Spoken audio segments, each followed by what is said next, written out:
Good morning everyone, I am Renu Sharma, Assistant Professor, EC Department.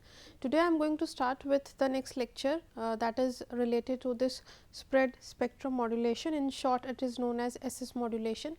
These are the topic of today's lecture. First is SS modulation, its introduction, then pseudo noise codes. In short form it is known as PN codes, its properties and how these codes will be generated, then DSSS and FHSS. So, these 4 time hopping and hybrid spread spectrum, these 4 are different types of SS modulation techniques that are available. We will going to discuss its transmitter and receiver part.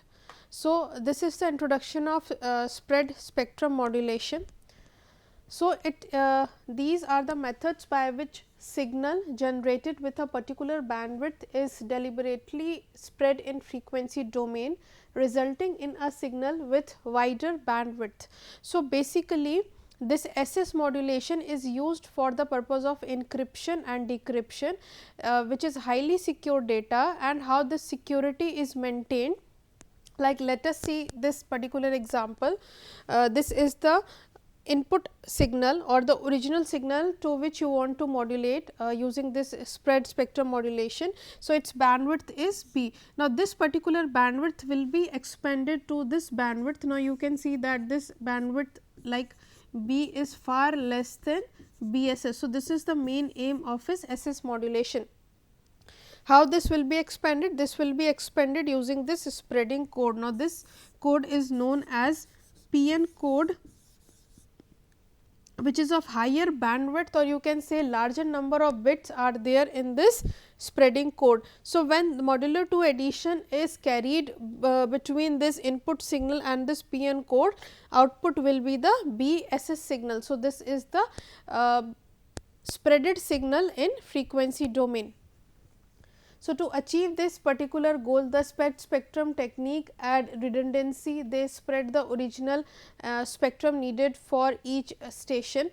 If the required bandwidth for each station is B, spread spectrum, this SS will expand it to BSS. Now, you can see that this is far greater than B.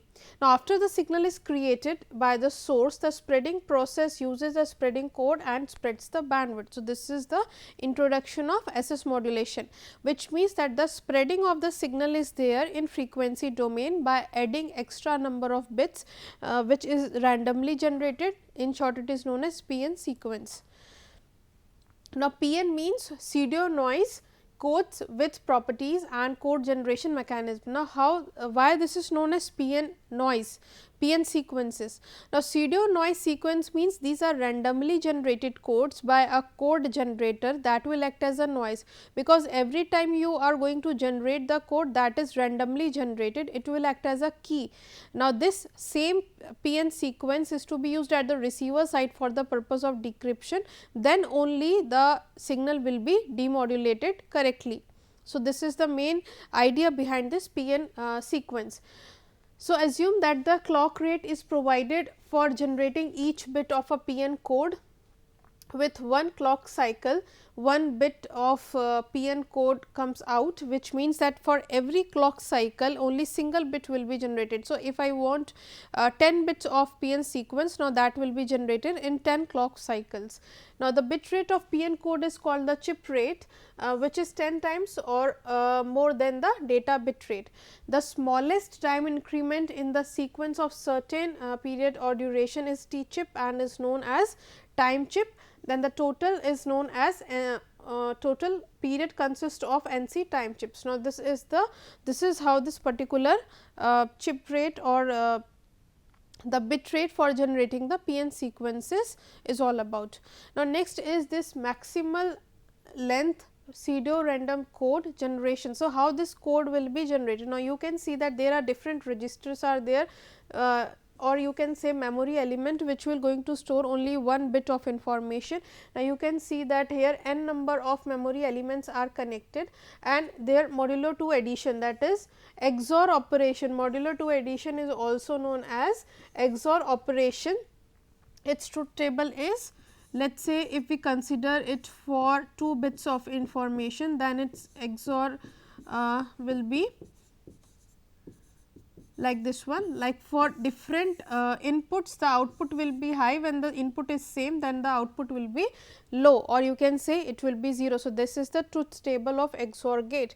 Now, this particular operation will be operated will be done on the two memory element information, it can be 1 or it can be 0. So, this figure shows an M sequence generator using n memory elements such as flip flop. So, basically what is flip flop?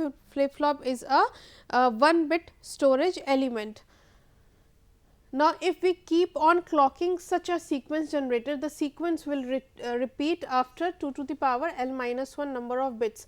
The number of 1 minus s in the complete sequence and the number of zeros will differ by 1. So, this is all about how this particular bits will be generated.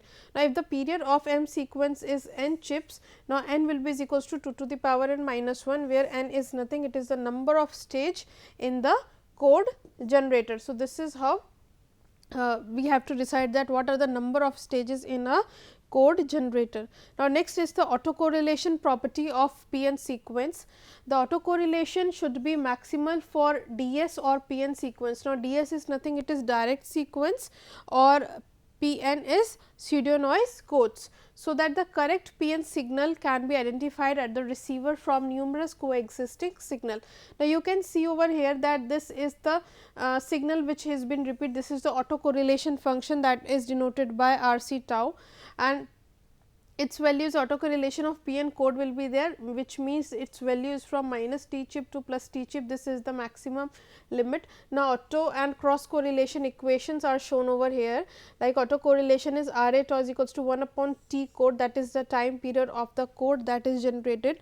It is integrated for the limit from 0 to infinity C t into C t plus tau d t. So, this is the autocorrelation equation. This is cross correlation equation, that is R C tau is equals to 1 upon T code 0 to infinity C I t C j t plus tau d t, where T code and N C T chip is the code period and tau represents a time shift variable. Now, there are two types of spectrum systems.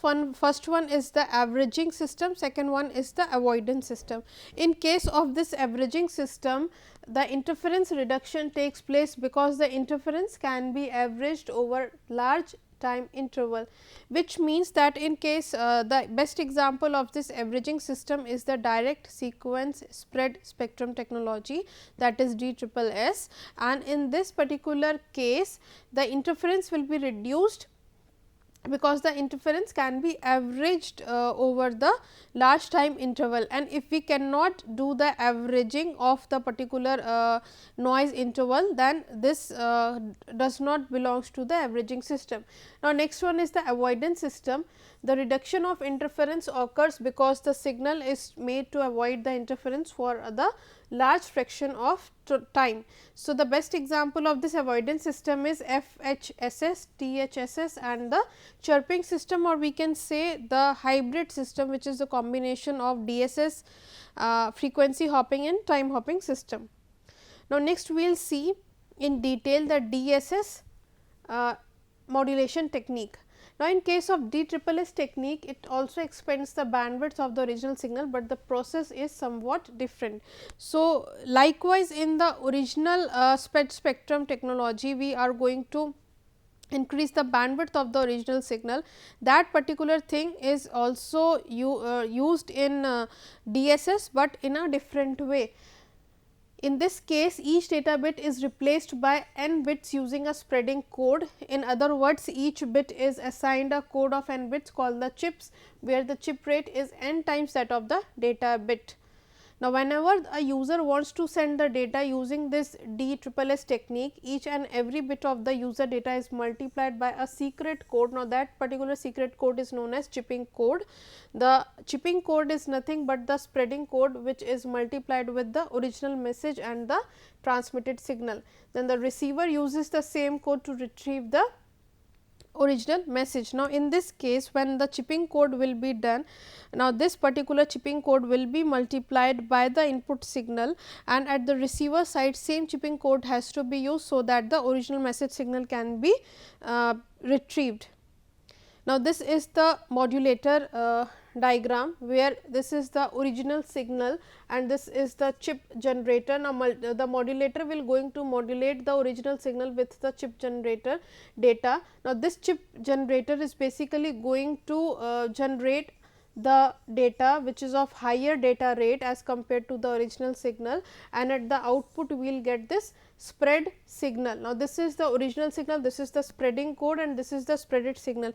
When the modulo 2 addition is performed between the input signal, that is this original signal, and the spreading code, the output will be the spreaded signal. Now, in this particular figure, the spreading code is 11 chips having the pattern. This is the chip rate.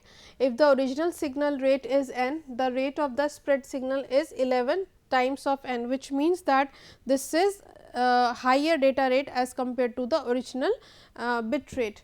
Now, the spread signal can provide privacy if the intruder does not know the code. It can also provide immunity against interference if each station uses a different code. Now, DSS transmitter and receiver diagram. So, this is the DSSS transmitter diagram, which is having this user data. This particular user data is modulo 2 added with this chipping sequence, and at the output we will get this spread spectrum signal. Now, at the output of this spread spectrum signal is being applied to this modulator. To this modulator there is a radio carrier, which means for particular modulation we require an input signal and a carrier signal. This particular carrier signal, the output will be the signal which you want to transmit. Then at the receiver side, so this will be the transmitter diagram, this will be the receiver diagram. In this case, receiver, the signal will be received from this antenna, it will be applied to this demodulator.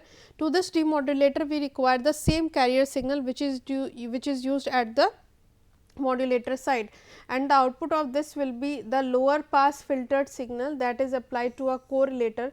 Correlator is nothing, it is the combination of this chipping sequence being multiplied, and an integrator will be used. At the output we will have a decision device which will going to detect that whether 1 is received or 0 is received whenever there is a threshold is set up.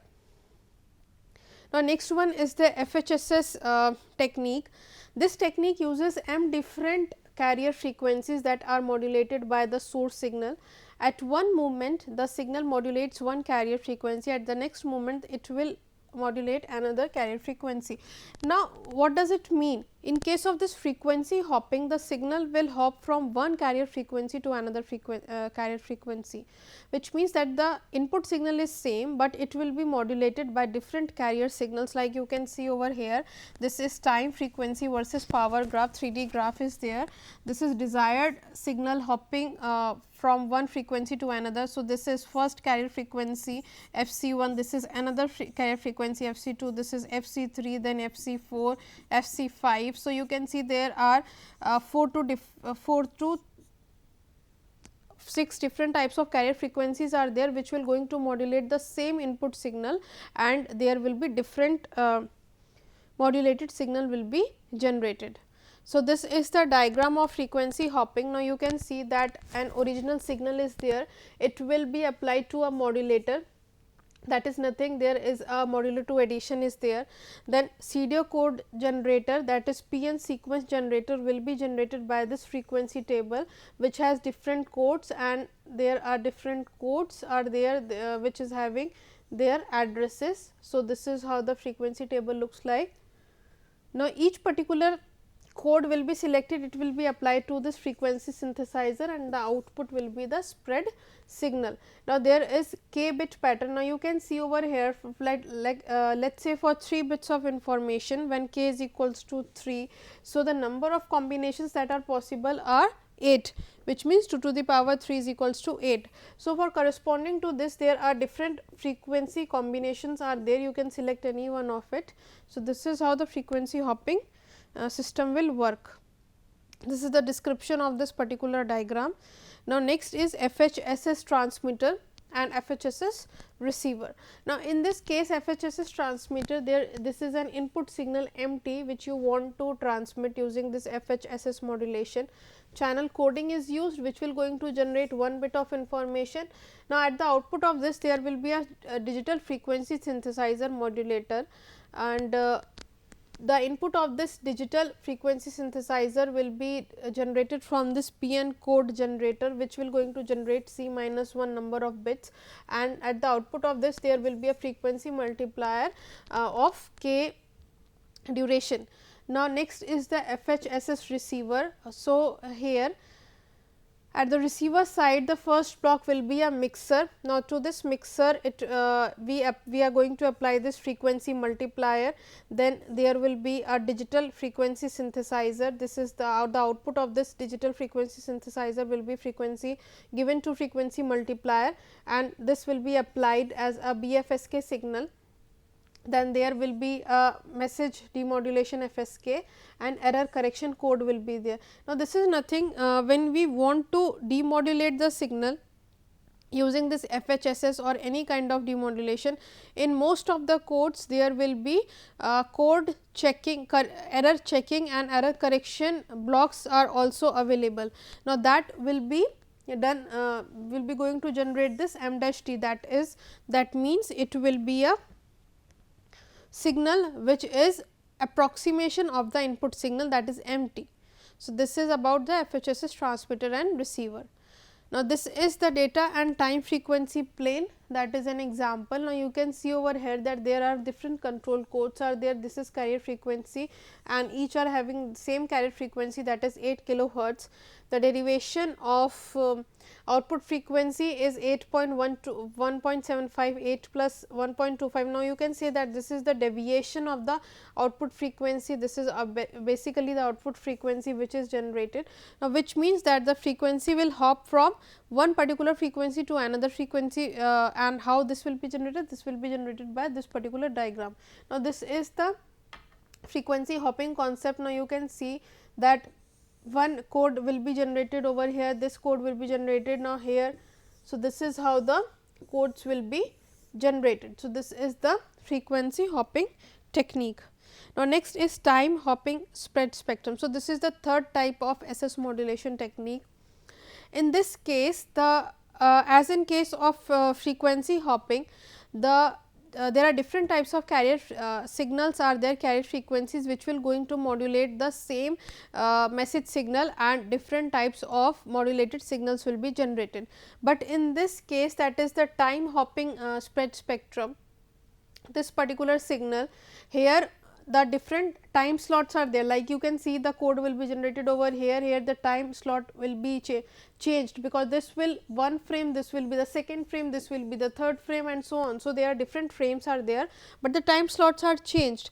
So, this will going to lie in this one, third one, and then this is the fourth one. So, this is the input data which is having the bits, that is 1 0 1 0 0 1. So, this is input data, this is output data. Second, this is again, this is the input data, this is the output data. So, this is how the time hopping spread spectrum technique is going to perform the function.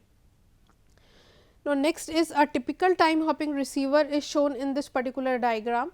A PN code generator drives an on off switch in order to accomplish the switching at a given time in the frame. The output of this particular switch is then demodulated appropriately. Now, you can see that this is the on off switch, and the output of this on off switch will be a demodulation unit. The output of this demodulation unit is applied to this bit synchronizer, and to this bit synchronizer there is a storage and retiming diagram is retiming is there, which will going to generate the output. Now, you can see in the feedback there is a clock signal which is generated by this voltage controlled oscillator, and this voltage controlled oscillator will going to generate the signal, and this is applied to this PN code generator. This PN code generator, the output will be of m bits, and this is applied to AND gate, and this will act as a feedback path which will going to control the output signal, and the output signal is generated by this storage and timing retiming device. Now, this particular diagram is showing the table is showing the comparison of DS, FH and TH method. Now, in this case you can say that this DS method is a averaging time, FH method is avoidance type, this is again the avoidance type. This first one is having the long acquisition time, second one is having the short acquisition time, third is again having the long acquisition time, which means the acquisition time is quite high, it is variable. This is having near far problem, but in this case there is no near far problem, and in time hopping there is near far problem is avoided by proper timing synchronization. Advantages of this DS method is best noise and anti jam performance, most difficult to detect, best discrimination against the multipath. So, this is better used for the DS method. Next one is, these are the advantages, like first one is it is having the greatest amount of spreading, can be programmed to avoid portion of the spectrum. Advantage of this one that is TH method is the highest bandwidth efficiency is there. It is useful when the transmitter is average power limited, but not peak power limited. So, this is the advantage of this TH method. Now, next is hybrid SS technique. So, this is the combination of the previous three methods like frequency hopping, time hopping and the direct sequence. So, the use of hybrid technique attempt to capitalize upon the advantages of a particular method while avoiding the disadvantages. DS suffers heavily from the near far effect, which makes this technique hard to apply to the system without the ability of power control, but its implementation is inexpensive. The PN code generators are easy to implement, and the spreading operation itself can be simply performed by the XOR ports.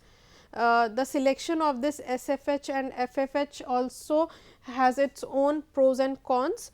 The solution is either we can use the PN sequence with frequency hopping, we can use PN sequence with time hopping, frequency time hopping, then PN frequency and time hopping. All these things can be used, combined together to perform the hybrid combination. Now, as the FH sequence and PN code are coupled, a user uses a combination of FH and a PN code.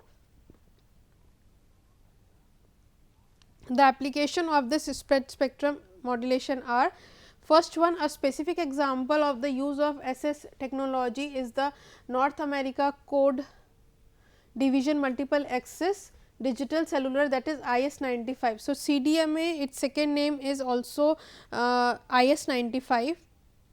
The CDMA employed in this standard uses spread spectrum signal with 1.23 megahertz spreading bandwidth. So, in this case this SS modulation is basically used in CDMA, where different types of codes are generated which will going to modulate the original data. Now, these codes are generated by the Walsh tables. Now, these Walsh tables will going to generate the coded words, which will going to modulate the data using XOR operation. Now, since in a CDMA system every user is a source of interference to other users, control of the transmitted power has to be employed. So, such control is provided by sophisticated algorithms built into control stations. So, Walsh code is used to provide 64 orthogonal sequences, giving rise to a set of 64 orthogonal channels. So, how this Walsh table is going to modulate the signal? Now, this will be the Walsh table. This is how the data will be generated. So, this is first Walsh table, that is a 2 cross 2 matrix. So, if there are 2 bits of data, let us say this is the data. Now, this can be modulated by using this Walsh table, which is having this particular data. So, if there are 4 bits of data are there, for this particular the Walsh table will be look like this one. This same 2 cross 2 matrix has to be repeated 3 times.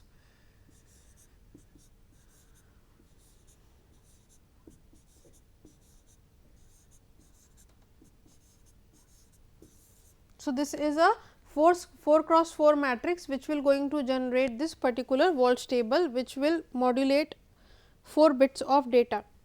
So, this is how In CDMA, we are going to perform the coding, that is code division multiple access, the coding will be performed in this sequences. So, these are the references that you can consider for this particular topic, where we have studied SPECT spectrum. It is 4 different types, like first one is the frequency hopping, time hopping, then DSS technique is there, and fourth one is the combination of different techniques, which is the hybrid combination. We have seen different transmitters and receivers corresponding to each one of the SS modulation technique. Thank you.